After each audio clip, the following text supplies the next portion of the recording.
अस्सलाम वालेकुम नाजरीन, हाईटेक न्यूज के खबरनामे में आपका खैर मकदम है। मैं हूं नेहा खान। नजर डालते हैं आज की अहम खबरों पर। All India Muslim Minority Organisation की जानिब से एक राउंड टेबल कॉन्फ्रेंस मुनक्किद किया गया, जिसमें मिनॉरिटी फाइनेंस कॉरपोरेशन के एक्स डायरेक्टर एम.ए. सिद्दीकी ने शिरकत की और कॉन्फ्रेंस से खिताब करते हुए कहा कि वक्फ का तहफ़्फ़ुज़ कीजिए, आने वाली नस्लें आपको दुआ देंगी। इस मौके पर कई दीगर पार्टियों के कायदीन भी मौजूद रहे, जिसमें कांग्रेस के उस्मान अल हाजरी और CPI के अजीज पाशा भी मौजूद रहे। इस दौरान protection of Waqf board properties और commissionerate and judicial power in Telangana state के जिमन में कई अहम उमूर पर तबादला ख्याल भी किया गया। यहाँ पर तशरीफ लाए हमारे अजीज पाशा साहब, तकरीबन हम 6 इजलास कर चुके हैं। इसी यहीं पर हर इजलास की सदारत भी करते हैं, क़यादत भी करते हैं और उनकी क़यादत में हम जो है काम कर रहे हैं। फिर All India Muslim Minority Organisation के सैयद मुख्तार हुसैन साहब, वो भी जो है बेइंतहा जो है ताउन करते हैं और काम कर रहे हैं। मोहम्मद अली साहब भी हमारे साथ बेइंतहा ताउन करते हैं और वो भी हमारे साथ जुटे हुए हैं इस काम के अंदर। आज एक से एक कायदीन यहाँ पर तशरीफ लाए हैं। मुझे देखने के बाद और सुनने के बाद बेइंतहा खुशी हुई। और उस्मान हाजरी साहब जो वाकई जहदकार भी हैं और वक्त के लिए काम भी कर रहे हैं, वो भी जो है हर मीटिंग में तशरीफ लाते हैं। आज उस्मान साहब की भी जो गुफ्तगू सुनने के बाद, उनकी नॉलेज सुनने के बाद मुझे बड़ी मसरत हुई, खुशी हुई। Knowledge is money, knowledge is power. हमको मिटा सके ये जमाने में दम नहीं है, हमसे खुद जमाना है, जमाने से हम नहीं। फानूस बन के जिसकी हिफाजत हवा करे, वो शम्मा क्या बुझे जिसे रोशन खुदा करे। मैं अकेला ही चला था जानिबे मंजिल, मगर लोग आते गए और कारवां बनता गया।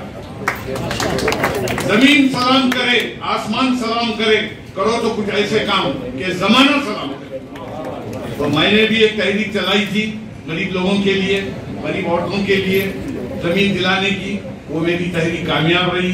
हजारों लोगों को मैंने जमीन दिलाया गवर्नमेंट की। आज तकरीबन 2000 प्लाट तो गच्चीबोली में गरीब लोग वहां पर रहते हैं और बसते हैं।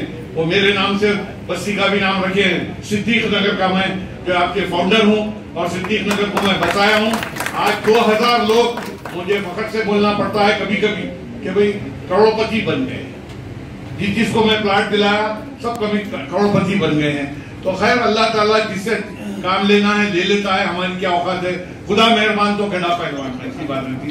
तो रहा ये कि मैं इस मौके पे ये कहूंगा कि भाई आप सब हजरात जो जमा हुए हैं, सबसे पहली चीज हुकूमत कल तक आंध्र प्रदेश और तेलंगाना मिला हुआ था, तो उस वक्त भी औकाफी जायदादों की तबाही चलती रही, होती रही, जारी आज भी जारी है। आज तेलंगाना के अंदर भी चीफ मिनिस्टर के चंद्रशेखर राव साहब अपनी हुकूमत बनाने से पहले ये बताए थे कि मेरी हुकूमत आ जाएगी तो मैं लैंगो ही जमीन हासिल करके आप लोगों को दे दूंगा, और आप मेरी हुकूमत आ जाएगी तो मैं जुडिशल पावर दूंगा, मैं कमिश्नरेट का ख्याल अमल में लाऊंगा और जो जमीनों के ऊपर जो कब्जा हो गया है वो सारी जमीनों को मैं वापस दिलाऊंगा। लेकिन आज लगभग 8 साल हो गए हैं, कुछ भी नहीं हुआ। फिर हुकूमत आने के बाद अभी अजीज पाशा साहब ने बताया था कि SK सिन्हा की कमेटी डाले, रिटायर्ड IAS ऑफिसर की, कि भाई आप पूरी तहकीक करो, इंक्वायरी करो कहाँ जमीनों पे कब्जे हुए हैं। वो रिपोर्ट के अंदर ये आया कि भाई बड़े बड़े ब्यूरोक्रेट्स, उसके अंदर बड़े बड़े ऑफिसर्स, बड़े बड़े पॉलिटिशियंस सैकड़ों एकड़ जमीन के ऊपर कब्जे के ऊपर बैठे हुए हैं। तो SK सिन्हा की जो रिपोर्ट जो थी टास्क फोर्स कमेटी, उसकी आज तक भी रिपोर्ट जो है शायद नहीं हुई। बड़े अफसोस की बात है। उसके बाद चीफ मिनिस्टर चंद्रशेखर राव साहब ने एक कोऑर्डिनेशन कमेटी डाले हमारे जो है 2016 के अंदर। वो कमेटी का काम था कि कौन से जमीनों पे कब्जा हो गया है उसके रजिस्ट्रेशन कैंसिल करना, उसके ताल्लुक से कलेक्टर, आपके जो RDO, MRO, पुलिस के SP साहब, DSP साहब, ये सब पूरे लोग रजिस्ट्रेशन के डिस्ट्रिक्ट रजिस्ट्रार, सब रजिस्ट्रार, सब ये लोग मिलके हर महीना एक इजलास करना। लेकिन बड़े अफसोस की बात है आज तक कोई कमेटी की तरफ से मीटिंग नहीं हुई, कुछ भी काम नहीं हुआ।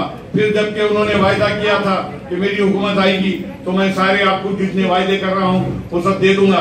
फिर ये भी बताए थे कि भाई आपके मनीकोटा जागीर, आपके हुसैन शाह वाली दरगाह, के तहत जो जमीन थी 1653 एकड़ जमीन, उसका भी मैं एफिडेविट वापस ले लूंगा, लेकिन ऐसा नहीं हुआ। उसके बरखिलाफ हुकूमत अपने जानिब से जो है 25 फिकला को जो है सुप्रीम कोर्ट के अंदर भेजी थी हैदराबाद से, और वो 25 फिकला रात दिन काम करे, और ये हुकूमत की रियासत की जमीन है बल्कि 1653 एकड़ जमीन को जो हासिल कर लिए, कोई डॉक्यूमेंट पेश नहीं किए, कुछ भी नहीं किए। फिर उससे हटके मैं ये कहूंगा कि आज हमारे पास 3000 मुकदमे पेंडिंग है हाई कोर्ट के अंदर, उसके अंदर कोई ना एफिडेविट पर बराबर तरीके से डाला जा रहा है, ना उसकी मौसिर पैरवी की जा रही है। बड़े अफसोस की बात है। फिर उसके साथ साथ जो है हमारे वक्फ बोर्ड के जानिब से जाली एनओसी इशू होते हैं, लेकिन उसके ताल्लुक से भी कुछ भी नहीं होता। अब जबकि हम जो है मुसलसिल ये जो जिद्दोजहद कर रहे हैं अजीज पाशा साहब की क़यादत में जो धरने दे रहे हैं, मुझे बड़ी खुशी हुई कि भाई आज से 4-5-6 दिन पहले सियासत अखबार में मैं पढ़ा कि सीआईडी के जानिब से इसके जो है फिर के जो है तहकीक की जा रही है कि कौन कौन जमीनों के ऊपर कब्जे पे बैठे हुए। तो ये सब क्या है? ये इजलासों की वजह से, आपके हमारे इत्तेफाक की वजह से, हम सब लोग जमा होने से हुकूमत मजबूर होके आज जो है सीआईडी के जानिब से जो है उसकी तहकीक शुरू कर रहे हैं। उसके साथ साथ बड़े अफसोस की बात यह है कि परसों जो है मैंने देखा कि अखबार के अंदर ये आया है कि भाई सुप्रीम कोर्ट के अंदर एक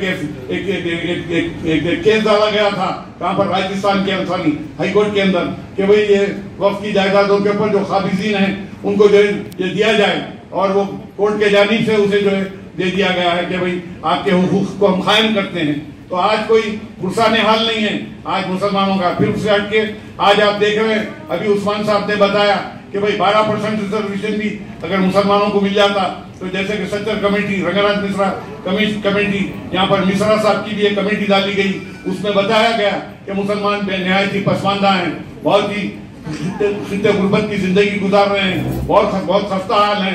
तो ऐसे हालात में 12% रिजर्वेशन मिल जाता। आज जबकि 80,000 जायदादों का केसीआर साहब टीआरएस हुकूमत ने ऐलान किया है, उसके अंदर बहुत बड़ा फायदा हो जाता, लेकिन उसके ताल्लुक से भी हुकूमत मौत पैरवी नहीं की, खाली बातें करके छोड़ दिए कि भाई अगर आइए आपका जो है सेंट्रल में पास नहीं होगा तो हम जो है जंतर मंतर पे धरना करेंगे। केसीआर साहब बोल रहे हैं, क्या हुआ वो धरना? कब होने वाला है धरना 12% रिजर्वेशन के लिए? आज वो भी पेंडिंग में पड़ गया है, जबकि 4% रिजर्वेशन कांग्रेस की हुकूमत में दिया गया था। उससे हजारों लोगों को जो है मैं समझता हूँ एडमिशन में वगैरह में जो फायदा हुआ और फायदा हो रहा, उसे भी जो है कैंसिल कर देने की कोशिश में लगे हुए हैं, जबकि हाई कोर्ट के अंदर वो मुकदमा या रियासत की हुकूमत हार गई है। तो बहुत सारी ऐसी चीजें हैं कि जो हुकूमत को करना चाहिए था, लेकिन हुकूमत कुछ भी नहीं कर रही है। आज मुसलमान बहुत पसमानदा हो गए हैं, बहुत बिछड़े हुए हो गए हैं, आज दलितों से भी बदतर हालत के अंदर है, हर सेक्टर के ऊपर वो पसमानदा है। तो मैं इस मौके पे और भी दूसरे बहुत लोग हैं बोलने वाले, तफसील में ज्यादा नहीं जाना चाहता हूँ। मुझे कहने का जो मौका दिया गया है, बड़ी मुझे मसरत हुई। और फिर अभी हमारे भाई साहब ने कहा, उस्मान साहब ने भी और दूसरे लोगों ने भी कोर कमेटी बनाएंगे, और कोर कमेटी के ताल्लुक से अभी हम लंच के बाद सबके लिए इंतजाम है खाने का। खाने के बाद एक कोर कमेटी में कौन कौन हजरात इसके अंदर शामिल हो सकते हैं, कौन कौन टाइम दे सकते हैं, क्या है क्या नहीं, वो भी है। फिर हमारे तहसीन भाई भी बताए कि भाई दिल्ली का भी एक प्रोग्राम होने वाला, दिल्ली में भी प्रोग्राम हमारे अतीकुर रहमान साहब की क़यादत में होने वाला है। तो इंशाल्लाह दिल्ली भी जाएंगे, जो हजरात कर सकते हैं हम लेके चलेंगे इंशाल्लाह। और फिर हम हर महीना ये मीटिंग कर रहे हैं और ये मीटिंग करते रहेंगे इंशाल्लाह। कोई ऐसी बात नहीं है। All India Muslim Minority Organisation के बैनर तले हम सब लोग जमा होते हैं, और ये हमारी तंजीम के अंदर कोई चंदे वंदे हम नहीं करते हैं, किसी से 1 रुपया नहीं लेते हैं, हम खुद इसे बराबर चलाते रहते हैं। जैसा हम गरीबों के लिए पट्टे जमीनों की स्कीम चलाए थे, 1 साल हम जिद्दोजहद करने के बाद हम 200 एकड़ जमीन गवर्नमेंट के हासिल किए, और 200 एकड़ जमीन के ऊपर पूरे गरीब लोगों को प्लॉट दिला दिए हैं। मैं इस मौके पे ये भी कहूंगा कि हैदराबाद शहर के अंदर आज जो मुसलमान रहते हैं, तकरीबन उसके अंदर 80% लोगों को जो है सर छुपाने के लिए, रहने के लिए कोई जमीन नहीं है, कोई घर नहीं है। आज कॉलोनियां बनते हैं दूसरे कम्युनिटी के नाम से, लेकिन मुसलमानों के लिए आज तक कोई कॉलोनी नहीं बनाई गई है। तो आज मैं ये कहूंगा कि भाई वक़ाफ की जो जमीन है उसे भी जो है गरीब औरतें हैं और भी गरीब मुसलमान हैं, ठेला मंडी मुख्तलिफ गरीब हजरात जो काम करके जी रहे हैं, किराए के मकान में रहते हैं, वो जैसे कि राजशेखर रेड्डी साहब एक जियो निकाले थे, 125 गज जमीन जो है गरीबों को दी जा सकती है, वो जियो के तहत वक्फ की जमीन को लीज पे दिया जाए तो जो है आज कम से कम 50 एकड़ जमीन अगर दे दी जाए तो उसके अंदर मैं समझता हूँ 100 गज का प्लाट बोले तो 1000 आदमी रिहेबिलिटेड हो सकते हैं। तो ऐसे अच्छे कुछ काम करना चाहिए और इंशाल्लाह उसका जो अल्लाह ताला अजर खैर देता है। और हम ये काम जो भी कर रहे हैं अल्लाह की खुशियों के लिए कर रहे हैं, दिखावे के लिए हम नहीं कर रहे हैं, ना हम किसी पे से 1 रुपए का कोई चंदा ले रहे हैं। सब सारा चीज मैं करता हूँ और मुझमें जब तक इस्तेदाद है, ताकत है, मैं करता रहूंगा। Thank you. खुदा हाफिज़। बेहतर तालीम से ही मुमकिन हो सकता है आने वाला कल। Iqra junior college for girls, recognized by the Government of Telangana. Courses offered: MPC, BPC, CEC and MEC. Corporate quality of education. Remarkable results in every group. Highly qualified faculty. Well-furnished classrooms. Fully equipped science lab. Secure CCTV surveillance. Hurry up, admissions are in progress. Ikhra Junior College for Girls, Mehboob Colony Road, Asif Nagar, Hyderabad.